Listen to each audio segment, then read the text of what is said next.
Bismillahirrahmanirrahim. Assalamualaikum warahmatullahi wabarakatuh. Alhamdulillah alladzi an'amana bikulli ni'am wa bi ni'amihi tatimus shalihat wa bi ni'amihi tatanazzalur rahmat. Wassalatu wassalamu ala khairil anam wa ala alihi wa sahbihi wasallam. Asyhadu an la ilaha illallah wahdahu la syarikalah wa asyhadu anna Muhammadan abduhu wa rasuluh. La nabiyya ba'dah la haula wa la quwata illa billah. Rabbi syrah li sadri wa yassir li amri wahlul 'uqdatam min lisani yafqahu qawli amma ba'd. Ibu bapak jamaah salat maghrib Masjid Mujahidin yang mudah-mudahan senantiasa dimuliakan oleh Allah Subhanahu wa taala. Mudah-mudahan kita semuanya terjaga, terlindung terutama dari Covid-19. Dan mudah-mudahan virus ini, Covid-19 ini segera diangkat oleh Allah dari muka bumi ini. Amin ya rabbal alamin. Malam hari ini kita akan mendiskusikan tentang hidup tentram bahagia, yang insya Allah Al-Quran sudah memberikan jawaban.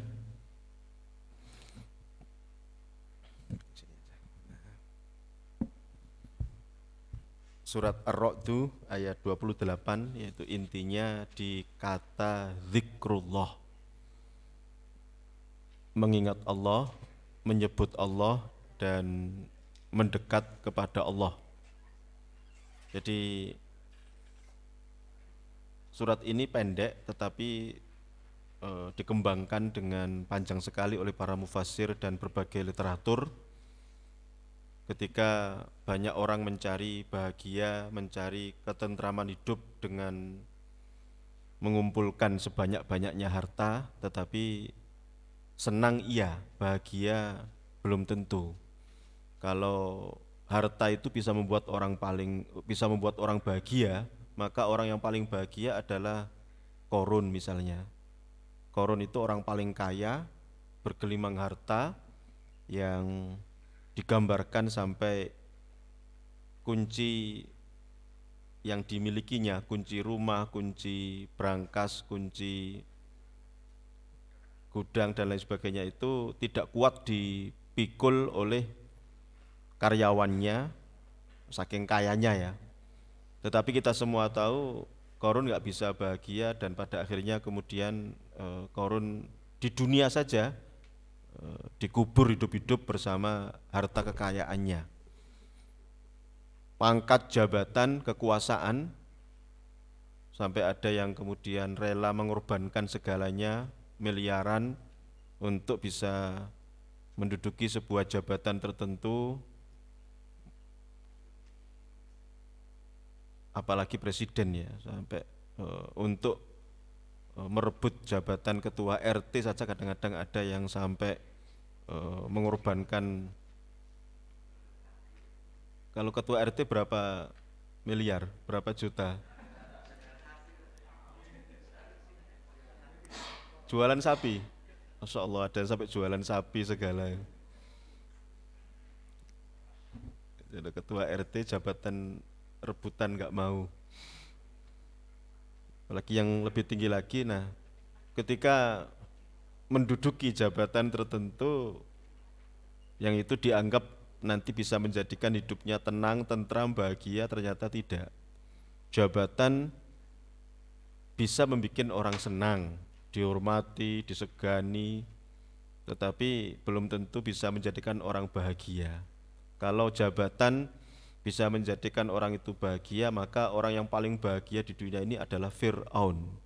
Fir'aun itu raja dan lebih lama dari pejabat-pejabat, jadi penguasa seluruh dunia ini. Dalam sebuah riwayat itu kan Fir'aun itu sampai 42 tahun, 42 tahun lamanya. Pemimpin di dunia yang paling lama menjabat siapa? Pak Harto 32 tahun. Siapa lagi? Pak Karno berapa? Pak Karno itu mulai dari tahun 45 jadi presiden sampai tahun. Pak Harto berapa? 65. Ya berarti 20 tahun, masih lamaan Pak Harto. Nah intinya ya, jenengan bisa lihat sendiri bagaimana jabatan belum tentu bisa menjamin orang itu bahagia, bahkan ya kita lihat ada pejabat-pejabat yang dengan segala pengorbanan waktu, tenaga, pikiran, harta ketika jadi pejabat malah tambah nggak karu-karuan gitu ya. Itulah suami ganteng, istri cantik belum jaminan orang itu bahagia. Malah tambah ada yang nggak bisa tidur, nggak bisa, bahkan berapa banyaknya yang suami ganteng, istri cantik akhirnya cekcok, rumah tangganya broken dan kemudian cerai. Artis itu gambarannya. Artis itu rata-rata suaminya ganteng, istrinya cantik gitu. Kecuali kalau artis-artis ya komedi atau apa begitu, itu nggak begitu ganteng, nggak begitu cantik gitu ya. Tapi rata-rata secara umum itu mereka memang orang-orang yang dipilih, pilihan. Dari sisi fisik itu mereka ganteng, cantik, tetapi kita semua tahu ganteng, cantik itu ya memang menyenangkan, tapi tidak bisa menjamin untuk bahagia. Maka tentram dan bahagia ini Allah sudah memberikan jawabannya. Yang intinya tadi dikata zikrullah di surat Ar-Ra'd ayat 28, alladzina amanu wa tatma'innu qulubuhum bidzikrillah. Diulang lagi sama Allah, dikuatkan lagi, ala bidzikrillahi tatma'innul qulub. Ini yang harus selalu kita ambil Bapak Ibu ya. Meskipun dalam kondisi yang seperti ini, kalau kita senantiasa mengambil ini semua, maka insya Allah hidup kita akan bahagia. Betapapun ya, kesulitan berbagai aspek, meskipun insya Allah kita tidak merasakan, mudah-mudahan ada sih dampak, tetapi insya Allah tidak sangat dan tidak signifikan. Finansial dengan kondisi pandemik COVID ini insya Allah ada pengaruh, tetapi mudah-mudahan tidak terlalu signifikan. Ada yang sampai kemudian satu hari cuma bisa makan satu kali di antara kita. Gara-gara pandemik ini kan dampaknya kepada misalnya aspek finansial, ekonomi. Apa ada di antara kita yang cuma bisa makan satu kali sehari? Enggak lah. Alhamdulillah gitu. Mudah-mudahan tidak ada gitu loh.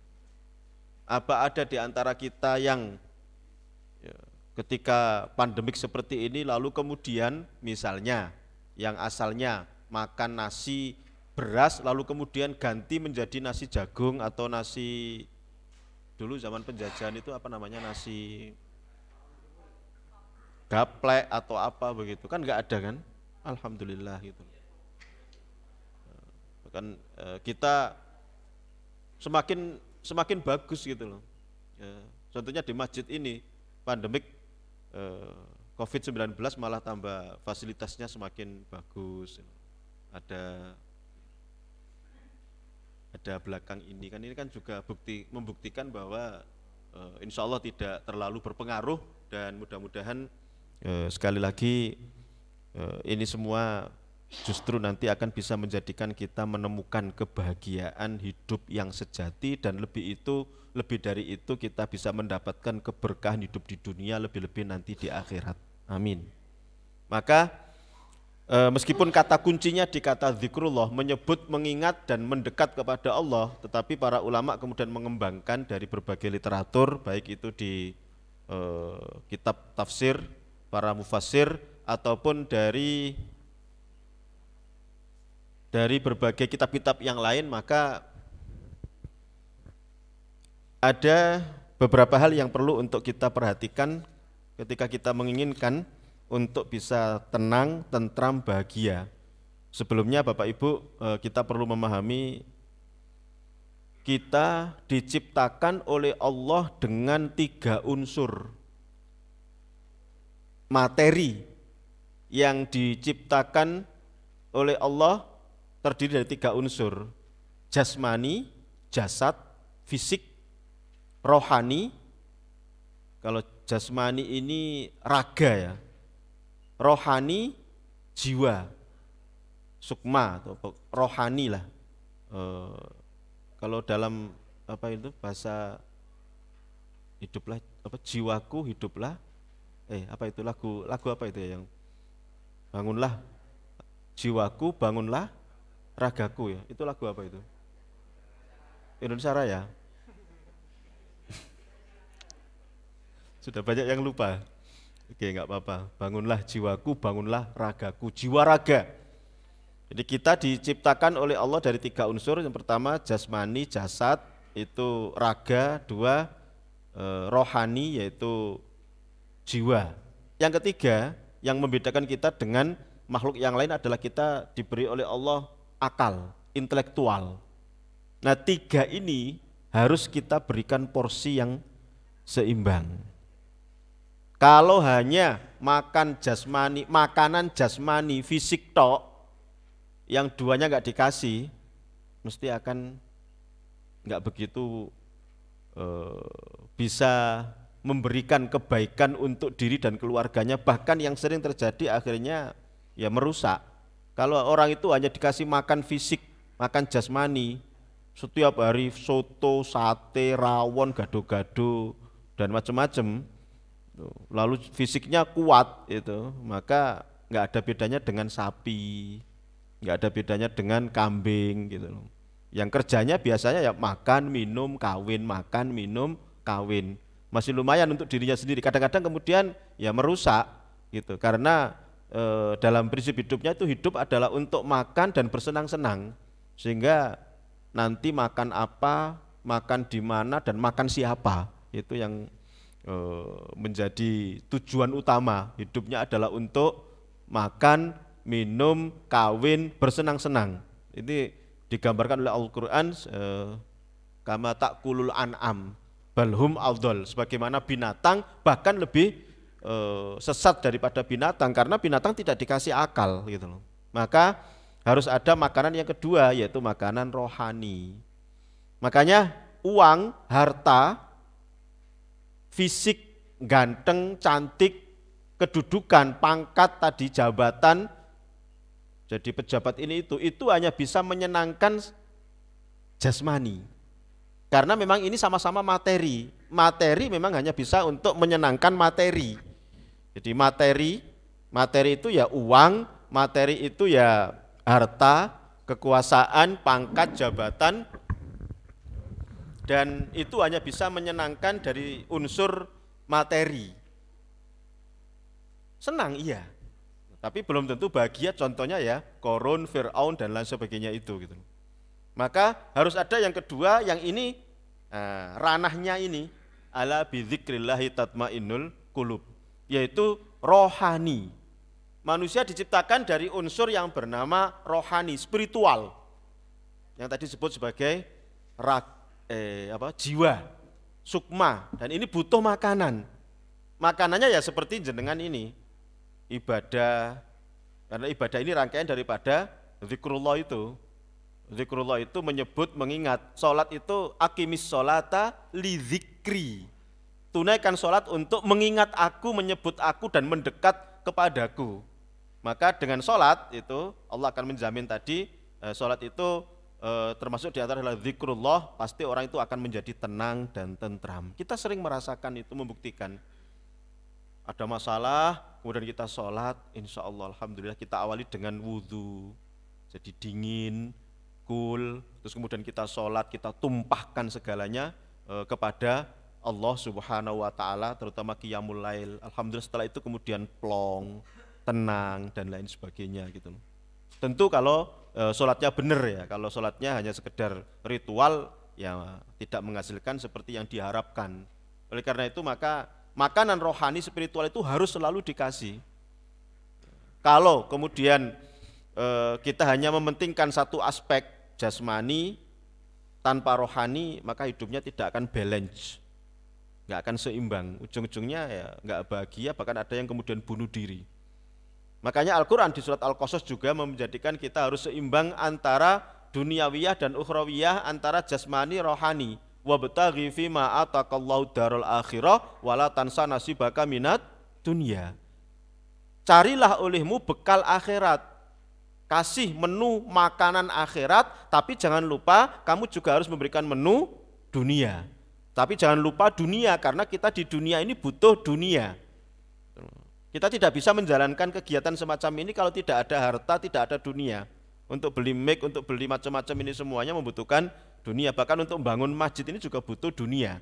Maka carilah olehmu akhirat, tapi jangan lupa dunia. Ya sebenarnya akhirat dulu, baru dunia. Tetapi kita ya sering, mohon maaf, dunia dulu, akhirat itu kadang-kadang sisa waktu, sisa tenaga, sisa umur, sisa-sisaan. Kalau waktu untuk akhirat, bekal akhirat kadang-kadang asal sempat, asal ingat, dan pada akhirnya kemudian ya asal-asalan. Sholat misalnya itu kalau kita tidak memberikan porsi yang sebenarnya, maka ya akhirnya menjadi gitu, asal ingat, asal sempat, dan pada akhirnya kemudian asal-asalan gitu. Maka sebenarnya untuk akhirat itu jadikan sebagian hidup kita untuk memberikan porsi dan bekal itu. Jangan sebagian waktu luang kita. Waktu luang kita untuk akhirat, waktu luang kita untuk baca Quran, waktu luang kita untuk ngaji, bukan. Tapi sebagian hidup kita berikan untuk akhirat, untuk Allah, bukan sebagian waktu luang. Kalau nggak ada waktu luang ya nggak ngaji, kalau nggak ada waktu luang nggak baca Quran, karena sibuk ini sibuk itu dan lain sebagainya. Padahal kita memang ya hidup ini penuh dengan kesibukan. Apapun kita pasti akan ada kesibukan-kesibukan. Apalagi yang bersangkutan memang dikenal banyak sekali kegiatan dan aktivitasnya. Mungkin menjabat sebagai ini cabang-cabang, kadang-kadang ada 5 yang harus diemban amanah, maka ya akhirnya disibukkan dengan ini itu dan lain sebagainya, sehingga sholat kadang-kadang lupa, baca Quran juga tidak diberikan porsi yang sebenarnya. Makanya kita ngaji Quran itu jangan ketika waktu luang, tapi luangkan waktu untuk ngaji gitu loh. Bukan nunggu waktu luang baru ngaji, tapi luangkan waktu untuk bisa benar-benar memberikan, karena ini dampaknya kepada kita sendiri ini. Kalau itu tidak kita lakukan, menu-menu akhirat, menu-menu spiritual, maka pasti akan terjadi kegersangan jiwa. Hidupnya gersang, hidupnya kering, kerontang. Yang ujung-ujungnya ya suami istri tukaran, orang tua tukaran dengan anak, anak tukaran dengan orang tua, tetangga dengan tetangga, ya karena tidak ada menu spiritual. Menu yang harus kemudian kita berikan dengan baik. Yang ketiga itu menu intelektual, akal. Ini kita juga harus menggunakan, kita gunakan untuk berpikir. Al-Quran banyak sekali Bapak Ibu, afala taqilun, afala tatafakkarun, afala tandurun. Tidakkah kalian berpikir, tidakkah kalian menggunakan akal kalian, tidaklah kalian menganalisa, itu banyak sekali. Yaitu menu akal. Akal ini perlu dikasih makanan, agar kita beda dengan makhluk yang lain seperti binatang. Tetapi ya jujur, mayoritas kita sering senang atau memilih kegiatan yang biasanya tidak perlu untuk mikir. Makanya ada anekdot itu, otaknya orang Indonesia itu mahal-mahal dibandingkan dengan otaknya orang Jepang, orang Amerika. Itu rata-rata paling cuma 1 miliar, otaknya orang Indonesia 1 triliun. Kenapa? Nggak pernah dipakai gitu. Untuk mikir-mikir yang gitu-gitu tuh. Makanya kita melihat TV, baca koran, itu yang kita cari biasanya yang apa? Yang tidak pakai mikir gitu loh. Ya Pak, hidup ini sudah penuh dengan mikir, kok suruh mikir lagi ya itu. Al-Quran memilih gitu. Al-Quran menyuruh, Al-Quran juga menyuruh. Pikirkan, renungkan gitu loh. Itu yang selalu harus kemudian kita berikan makanan 3 tadi itu. Nah, dari 3 itu maka kemudian melahirkan beberapa poin berikut ini. Yang pertama, memahami tujuan hidup dan melaksanakannya, bahwa kita diciptakan oleh Allah untuk ibadah. 2 pekan yang lalu atau hari Selasa ketiga bulan yang lalu kita sudah bahas masalah ibadah dengan panjang lebar, insya Allah. Masih ingat ya? Ingat apa? Ingat atau enggak? Apa itu ibadah, terus hakikat ibadah, macam-macam ibadah, terus syarat diterimanya ibadah, terus sebab malas ibadah dan solusi untuk meningkatkan ibadah. Itu. Masih ingat toh? Fotokopinya masih ada? Masih ada. Gitu. Kok banyak yang meragu gitu. Makanya fotokopi ini selalu dibawa, nggak apa-apa untuk itu. Saya sebenarnya senang fotokopi itu ya karena untuk nanti bisa dibawa pulang, nanti dibaca lagi gitu. Tapi kalau kemudian disiapkan seperti ini ya nggak apa-apa. 2 pekan lagi pakai PowerPoint juga nggak apa-apa. Tetapi resikonya ya pulang dari sini nggak ada yang dibawa fotokopian. Opo iku mau. Kecuali kalau PowerPoint itu kemudian bisa disimpan di laptop sini, lalu kemudian nanti bisa di nggak tahu di print atau digandakan atau bagaimana yang mau dan lain sebagainya. Baik, yang kedua Bapak Ibu memahami nilai dunia dan nilai akhirat. Orang banyak diperbudak oleh dunia, waktunya hanya untuk kerja, maka kalau kita pengen tentram dan bahagia, maka ya harus memahami ini. Nilai dunia dan akhirat itu seperti apa? Karena kalau orang itu kerja, nggak ada jaminan kaya. Kerja, utangin 6 triliun itu ya podo ae kan gitu. Dan itu belum tentu bahagia, tentram hidupnya dan lain sebagainya. Maka ada beberapa tipe orang yang memandang nilai dunia dan akhirat itu antara lain, mudah-mudahan nanti kita memilih dan ada di posisi yang benar. Ini sekedar untuk gambaran saja. Yang pertama, ada orang yang mengejar dunia saja. Nilai dunia lebih diutamakan daripada akhirat. Nah, ini fenomena kehidupan orang kebanyakan yang sudah hampir meninggalkan agama dan banyak yang tidak beragama. Bahkan ada yang mengatakan agama itu termasuk candu. Agama itu racun dunia. Nggak penting. Kalau di pelajaran sekolah harus dihapus. Pondok pesantren harus dihapus. Agama nggak penting. Bahkan santri itu termasuk sampah. Naudzubillah gitu. Ini semuanya pemikiran-pemikiran dari ateis dan komunis, PKI.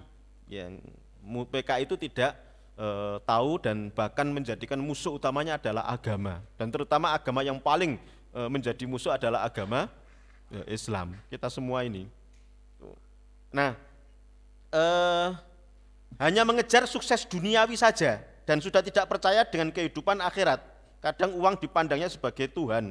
Makanya ada judul lagu yang itu, judul lagunya uang itu ya, terus dunia, bahkan komputer dulu IT dijadikan sebagai Tuhan dan lain sebagainya. Intinya mengejar dunia karena dia beranggapan bahwa kalau sudah mendapatkan dunia yang banyak maka akan kayak segala-galanya gitu loh. Waktunya dipakai hanya untuk ini, enggak peduli azan, enggak peduli apalagi sampai pengajian seperti ini, dia pengen untuk payah mengumpulkan sebanyak-banyaknya dan kita semuanya tahu bahwa yang namanya dunia, yang namanya harta itu tidak akan menjadikan orang menjadi puas. Kata Rasulullah, seseorang punya 1 gunung emas pingin 2, sudah punya 2 pingin 4 dan seterusnya. Nah ini yang perlu untuk kita pahami. Ini hati-hati, akan diperbudak oleh dunia sehingga Rasul mengatakan ta'isa abdud dinar, ta'isa abdud dirham, ta'isa abdul khamiso ila akhiril hadis. Celaka orang yang diperbudak oleh dinar, dirham, rupiah, dolar. Celaka dan sangat celaka nanti di dunia, lebih-lebih nanti di akhirat. Maka yang pertama ini naudzubillah, sampai kemudian ada seorang yang mengatakan ketika kemarin saya sampaikan kepada panjenengan, dunia itu dianggap segala-galanya sehingga ibadah, sholat misalnya itu bisa dianggap menjadi penghambat karir, penghambat rizki. Kalau saya sholat 10 menit itu akan kehilangan sekian juta, sekian miliar. Kalau saya tinggalkan sholat ke masjid misalnya nanti akan kehilangan job, kehilangan peluang-peluang bisnis macam-macam dengan rekanan macam-macam dan lain sebagainya. Padahal tidak seperti itu semestinya. Yang kedua, ada orang kebalikannya ngejar akhirat tok. Itu juga tidak boleh. Sebagai contoh sufi zaman dulu hari-harinya hanya untuk ibadah, habluminallah, Padahal manusia dituntut untuk hablum minan nas, dan manusia harus memenuhi kebutuhan kemanusiaannya, makan, minum, kerja, nikah, keluarga, masyarakat, dan lain sebagainya. Rasulullah bahkan melarang sahabatnya yang puasa tidak berbuka, qiyamul lail tidak tidur, dan membujang tidak menikah. Maka ini seperti yang kita ketahui bersama, ada 3 orang yang datang ke Rasulullah waktu itu silaturahim. Waktu itu Rasulullah sedang di luar ada kegiatan, ditemui oleh istrinya, lalu kemudian tanya bagaimana ibadahnya Rasulullah. Akhirnya kemudian 3 orang itu memutuskan, kalau gitu saya tidak akan tidur, setiap malam saya akan melek terus, qiyamul lail, sholat tahajud terus, mulai dari jam mungkin 12 sampai subuh. Saya nggak akan tidur, karena tidur dianggap menjadi penghambat ibadah. Melek terus, sholat malam terus, tahajud terus. Yang satunya, kalau gitu saya akan puasa terus, karena kalau tidak puasa itu dianggap menjadi penghalang untuk ibadah. Dengan puasa akan jadi rajin ibadah. Yang ketiga, kalau begitu saya akan bujang terus, nggak nikah, karena dianggap nikah itu menghambat ibadah. Lalu akhirnya kemudian 3 orang ini pergi pulang. Ketika Rasulullah sampai di rumah, diberitahu tadi ada tamu 3 orang yang bla bla bla bla. Akhirnya kemudian Rasulullah mengejar 3 orang itu dan ketemu. Panjenengan tadi yang datang ke rumah saya, betul ya Rasulullah. Maka akhirnya kemudian ditanya, saya, bahkan Rasul mengatakan, ana khairun minkum, saya lebih baik daripada kalian. Aku ya tidur ya, bangun untuk sholat malam. Aku ya puasa ya juga berbuka. Aku juga menikahi wanita. Faman raghiba an sunnati falaisa minni. Yang tidak suka dengan sunnahku, maka dia bukan golonganku. Nah, jadi nggak boleh seseorang itu hanya di masjid tok aja. Bahkan pada zamannya Umar bin Khattab ya, ada seorang yang ketika di masjid tok ibadah, dzikir, wirid, berdoa, akhirnya kemudian didatangi, siapa yang memberi makan kamu makan? Yang memberi kamu makan, saudara saya. Maka saudara kamu jauh lebih baik kamu. Maka kemudian Umar bin Khattab memukul orang itu, pergi sana keluar, cari rezeki Allah. Fa innas samaa'a la tumtiru dzahaban. Langit tidak menurunkan hujan emas. Maka bekerjalah. Kerja terus ibadah itu. Jadi dua-duanya memang harus diberi porsi. Yang ketiga, ini yang paling berat lagi, tidak ngejar dunia, tidak juga ngejar akhirat. Orang muales, dunia ya enggak, akhirat ya enggak. Orang tipe ini sangatlah tidak beruntung, di dunia sengsara, akhirat pun menderita. Masih banyak tipe yang seperti ini di tanah air kita, yang data penduduknya terbanyak agama Islam. Orang yang miskin, yang kufur, tetap dalam belenggu kemiskinan, tapi tidak berusaha untuk memperbaiki ibadahnya. Bahkan berteman dengan kufuran dan kemaksiatan. Banyak orang yang miskin, tapi ibadahnya juga molimo macam-macam, ya Allah. Gitu loh. Udah miskin dunia, miskin akhirat. Itu di beberapa, di Malang banyak Bapak Ibu ya, di emperan-emperan toko malam itu, terus tinggal di dekat rel kereta api, itu molimo jalan, dunia nggak punya, dan ini sama seperti tipe yang ketiga ini, naudzubillah gitu loh. Ini tidak seperti yang kita harapkan. Kita berharap, doa kita kan Robbana atina fid dunya hasanah wa fil akhirati hasanah. Dunia kita sukses, akhirat juga nanti masuk surga, itu yang kita harapkan bersama. Nah, itu yang kita inginkan adalah yang keempat, misalnya memandang dunia sebagai ladang amal dan akhirat sebagai tempat menuai hasil. Orang yang hidup di dunia selalu beramal baik, menjalankan perintah Allah dan meninggalkan larangannya. Jadi untuk hidup tenang, bahagia di dunia, kita ambil dunia ini sebagai sarana, wasilah untuk nanti kita menuai hasil di akhirat, yaitu di surga Allah Subhanahu wa taala. Dunia ini tempat untuk beramal. Dunia ini tempat untuk ad-dunya mazra'atul akhirah. Dunia itu ladang akhirat. Tuh. Maka jadikan kesempatan yang diberikan oleh Allah ini, umur ini, waktu, tenaga, harta untuk akhirat. Kebahagiaan kita nanti di sana. Infak, sedekah, sehingga ada yang mengatakan bawa hartamu sampai mati, bawa hartamu sampai nanti ke akhirat. Bagaimana caranya? Ya ketika ada infak, sedekah. Alhamdulillah hampir setiap tempat kita, di masjid kita, di musola kita, mungkin di kampung, mungkin di mana-mana selalu ada, dan pembangunan-pembangunan itu dalam rangka untuk proyek akhirat, untuk surga kita ini. Jadi yang keempat ini yang harus kita kejar. Waktunya kerja, waktunya ibadah. Gitu. Kita beri porsi dan sebenarnya lebih banyak untuk dunia daripada akhirat yang kita lakukan, jujur ya. Kita misalnya kalau kerja itu rata-rata 8 jam kan. Kalau untuk sholat kira-kira berapa jam? Sholat yang kita kerjakan, oke, kalau kita jamaah ya 10 menit lah atau 15 menit. Biar gampang gitu 10 menit kalau kali 5 waktu berarti kan 50 menit, cuma 1 jam. Kita kerja rata-rata 8 jam. Padahal wabtaghi fima atakallahu darul akhirah. Carilah olehmu bekal akhirat untuk nanti bahagia di akhirat yaitu surga. Tapi jangan lupa dunia itu perintah Allah. Makanya walal akhiratu khairul laka minal akhirat itu lebih baik daripada dunia. Ka'alfi sanatin mimma ta'udun. 1 hari di akhirat sama dengan 1000 tahun di dunia ini. Nanti kalau 1 hari di surga sama seperti kita menikmati nikmatnya surga 1000 tahun. 1 hari di surga sama seperti menikmati 1000 tahun. Na'udzubillah, 1 hari di neraka sama seperti disiksa 1000 tahun. Makanya ketika dihitung-hitung itu, kalau seseorang nanti mati usia 60 tahun, sejatinya orang itu cuma hidup 1,5 jam. Cuma 1,5 jam. Makanya manfaatkan ini yang cuma sedikit ini dengan maksimal gitu loh. Oleh karena itu maka selanjutnya kalau ingin hidup tentram dan bahagia, fahami dengan sifat syukur dan sabar. Kalau orang itu bersyukur, maka insya Allah orang itu akan bahagia. Orang yang paling bahagia itu orang yang selalu bersyukur. Meskipun orang itu ditimpa musibah, ya, makanya kemudian sabar dan syukur menjadi satu kesatuan. Allah memberikan pandemik COVID-19, bersabar sekaligus bersyukur, alhamdulillah ya. Dengan adanya ini maka kita misalnya menjadi lebih banyak kumpul dengan keluarga. Tuh. Banyak yang ada yang WFH, ada yang stay at home.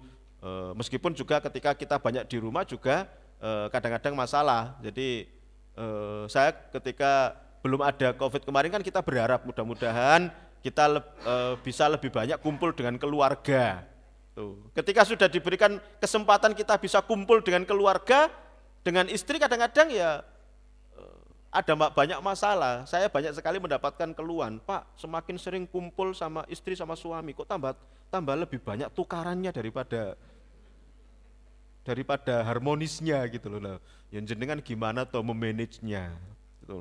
Masalah apa sih kok jadi sering tukaran? Kadang-kadang suami itu dimasakkan kurang asin sedikit ngamuk gitu loh. Nah itu kan sebenarnya perlu untuk dikomunikasikan. Para suami, saya berkali-kali menyampaikan itu, kalau kemudian masakan kurang asin, disyukuri alhamdulillah biar nggak darah tinggi.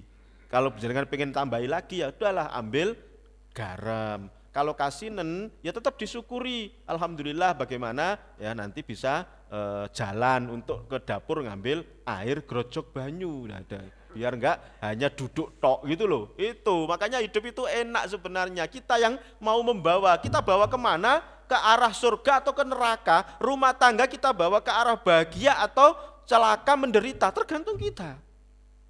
Tergantung kita gitu loh. Di rumah misalnya nggak ada sofa, nggak bisa beli karena memang nggak ada uang, ya sudah lesehan.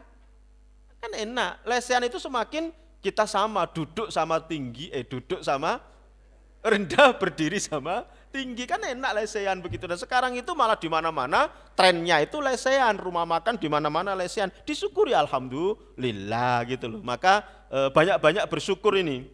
Ya, kalaupun kemudian kondisi misalnya tidak memungkinkan, kita sabar gitu loh. Jadi dunia itu seperti ini, ada 2 orang ya teman, misalnya di sini saya contohkan itu, gitu. 2 orang teman berpisah, ketika ketemu kemudian saling cerita. Yang satu sudah sukses tapi nggak dikasih anak, 0 sama sekali nggak punya anak. Sementara satunya nggak begitu sukses tapi anaknya 3. Nah, masing-masing kemudian dengan segala kelebihan dan segala kekurangan. Yang satu sukses dalam bidang hartanya, kekayaannya banyak, tapi Allah tidak memberikan putra.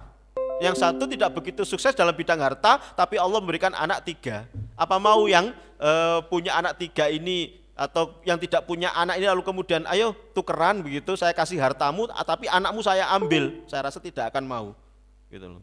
Ibu-ibu mau seandainya putra panjenengan lalu kemudian ada yang membeli 1 miliar misalnya, gitu. Nggak mau. Tuker tambah. Waduh, matre berarti ini, cewek matre gitu loh. Gitu. Harus bersyukur tadi itu, syukur dan sabar. Sampai kemudian misalnya ketika ibu-ibu punya suami panjenengan dengan segala kelebihan dan kekurangannya. Bahkan kadang-kadang ada yang cari kekurangan, sehingga muncul tidak syukur. Harusnya ibu bersyukur karena saya sendiri, saya punya teman yang sampai pensiun, bahkan sekarang sudah umurnya mungkin lebih dari 60 lebih, sampai sekarang belum nikah. Allah belum memberikan jodoh suami. Sampai sekarang nggak nikah dan kemungkinan besar ya nggak akan nikah sampai akhir hayatnya. Nah ibu-ibu alhamdulillah dengan segala kelebihan suami dan segala kekurangan suami, Allah sudah menganugerahkan suami kepada ibu. Harusnya disyukuri, bisa merasakan bagaimana punya suami dengan segala kelebihan dan kekurangan, kenikmatan macam-macam. Saya yakin misalnya, di antara panjenengan ibu-ibu, saya yakin misalnya ada yang menawar, ada yang membeli. Ibu, suami jenengan saya beli 1 miliar, apa jenengan lepas bu? Matre. Matre itu. Istri matre. Nah jadi sinilah maka kemudian semuanya itu ada hikmah, semuanya ada yang membuat kita bisa menjadi bahagia. Jangan melihat kekurangannya. Kalau melihat kekurangannya akan pernah bersyukur, dan yang tidak pernah bersyukur nggak akan bisa bahagia. Di balik semua yang ada itu ada hikmah, termasuk pandemik ini. Gitu loh. Saya pernah menyampaikan kepada panjenengan ya, kemarin ketika Ramadan itu paling luar biasa, meskipun pandemik dan COVID-19 ini kita hanya banyak diminta untuk di rumah, WFH atau stay at home. Saya Ramadan ini kemarin itu merasakan luar biasa, misalnya dalam hal mengkhatamkan baca Al-Quran. Sepanjang hidup saya, mulai dari lahir sampai kemarin ini, itu Ramadan yang paling banyak saya membaca dan mengkhatamkan Al-Quran. Kenapa? Gara-gara COVID-19. Ya, saya syukuri, alhamdulillah saya dijadikan lebih banyak di rumah, banyak WFH gitu loh. Sampai baru sekali ini Ramadan ini terawih juga di rumah, subuh di rumah. Kalau tahun-tahun yang lalu terawih enggak pernah di rumah, subuh enggak pernah di rumah karena terjadwal dari satu masjid ke masjid yang lain. Kalau untuk Ramadan ini dan terawih dan subuh itu kemarin 1 bulan itu cuma 2 masjid yang ngadakan, itu pun ya dengan protokol kesehatan dan dalam pengawasan petugas kesehatan. Ada masjid itu yang kebetulan takmirnya itu dinasnya di puskesmas.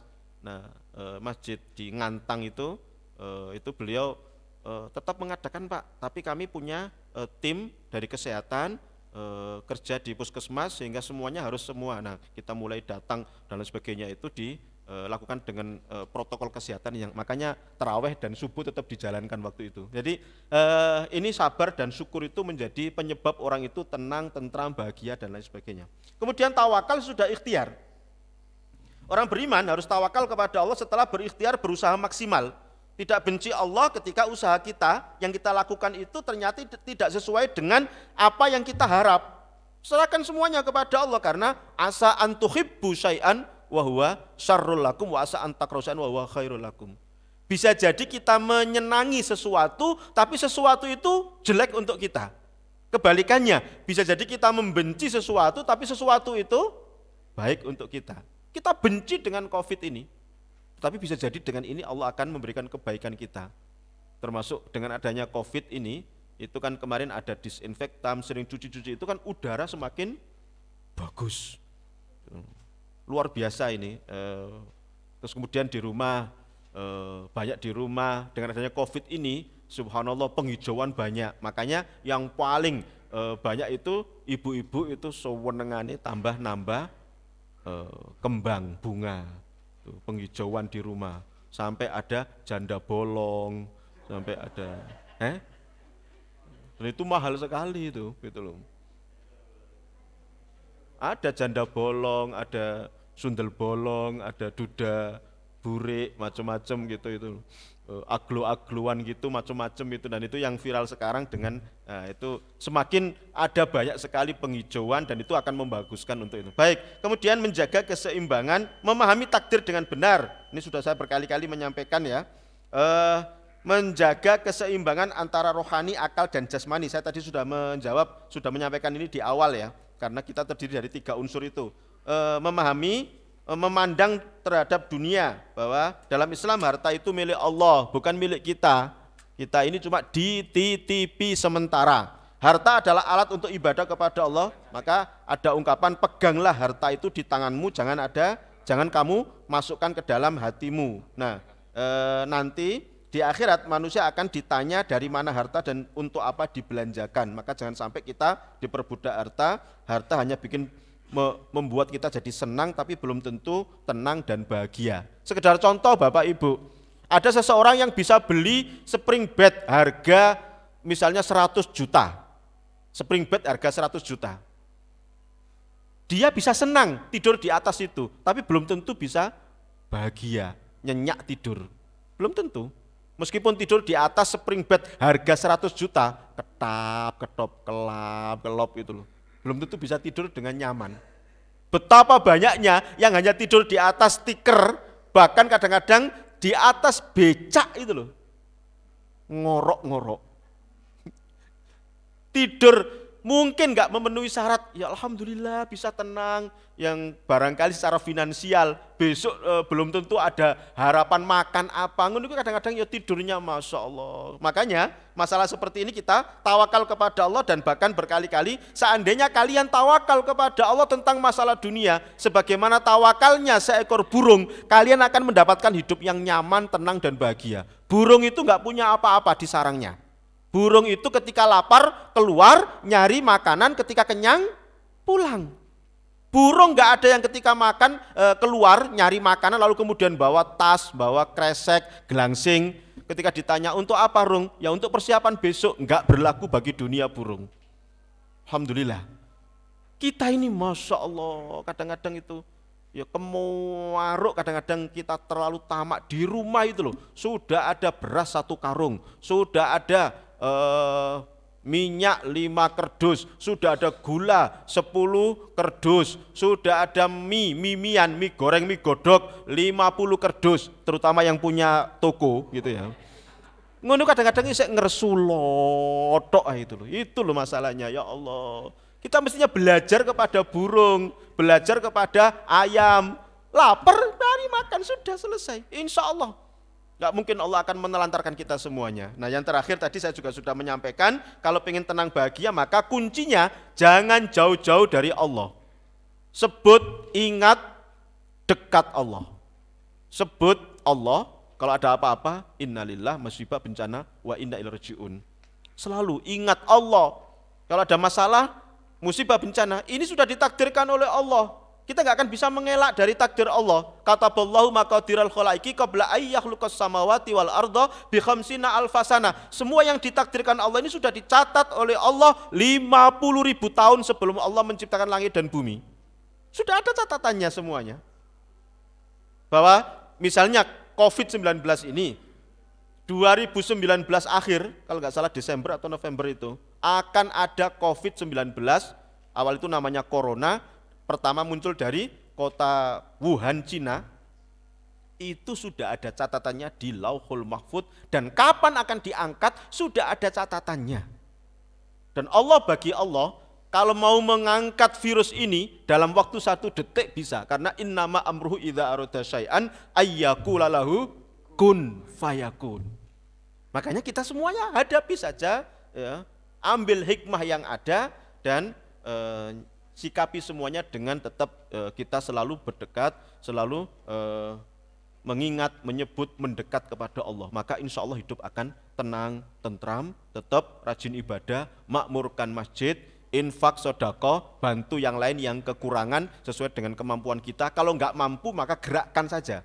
Saya nggak punya banyak uang, tapi saya bisa menggerakkan orang-orang yang punya kelebihan uang untuk membantu saudara yang kekurangan. Saya hampir setiap hari Jumat itu pagi didatangi Grab, Gojek itu bawa apa? Ada yang 10 kresek, ada yang 5 kresek, isinya beras, minyak, macam-macam untuk dibantukan kepada yang lain, terutama karena mengambil momen Jumat berkah itu. Ya kita kasihkan, kita salurkan dan lain sebagainya. Saya tidak punya banyak uang, tapi saya bisa mengerahkan. Bahkan ini yang luar biasa Bapak Ibu, saya tidak punya uang 1 miliar, tetapi saya bisa mendapatkan pahala infak 1 miliar. Bagaimana? Saya menganjurkan orang untuk infak 1 miliar, maka saya juga mendapatkan pahala yang sama. Itu yang harus selalu nanti kita kejar, dan mudah-mudahan dengan itu semuanya kita bisa mendapatkan apa yang kita harapkan ini, terutama di sisa-sisa usia ini. Mohon maaf, saya menyebut sisa usia, jangan tersinggung, terutama yang tua, karena mati tidak harus tua dulu. Bisa jadi yang tua duluan, yang muda belakangan, atau yang muda belakangan, yang tua belakangan. Yang tua belakangan, Pak. Mudah-mudahan kita senantiasa diberikan, senantiasa dijaga, dilindungi oleh Allah. Mudah-mudahan kita senantiasa bisa istiqomah di jalan Allah. Kita senantiasa bisa menyebut, mengingat dan mendekat kepada Allah. Kita bisa memaksimalkan ibadah kita, memakmurkan masjid dan lain sebagainya. Dengan itu insya Allah kalau Allah mencabut nyawa kita, insya Allah kita matinya husnul khotimah. Dan mudah-mudahan nanti kita dikumpulkan di surga Allah Subhanahu wa ta'ala. Dan itu nanti kita bisa dapatkan doa kita, Rabbana atina fid dunya hasanah wa fil akhirati hasanah wa qina adzabannar. Sukses di dunia dan terutama nanti sukses di akhirat. Wal afu minkum, subhanakallahumma hamdika asyhadu an la ilaha illa anta astaghfiruka wa atubu ilaik. Assalamualaikum warahmatullahi wabarakatuh.